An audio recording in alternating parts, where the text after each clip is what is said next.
সরস্বতী পুজো উপলক্ষে আমার বাড়িতে কিছু আয়োজন করেছি। তো এখানে ফল টল সব নিয়ে নিয়েছি। মা সরস্বতী আমার ছেলে কিনে নিয়ে এসছে, খুব ভালো লেগেছে আমার মাকে।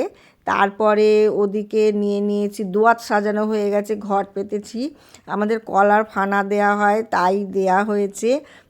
নানা রকম ফল দিয়ে নৈবেদ্য সাজানো হয়েছে। আর ওদিকে মিষ্টান্নও রয়েছে।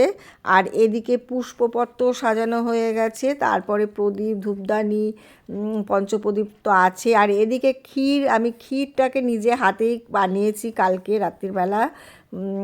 আর ওই মুরগিটাও আমি নিজে হাতে বানিয়েছি, এটা খেজুর গুড় দিয়ে এই মুরগিটা বানিয়েছি, খই আর খেজুর গুড় দিয়ে। তো এইভাবে আমি আমার ঠাকুর পুজো করব। এখন ঠাকুরমশাই আসার অপেক্ষায় রয়েছি। তোমরা কমেন্ট করে জানিও কেমন হয়েছে। সবাই ভালো থেকো।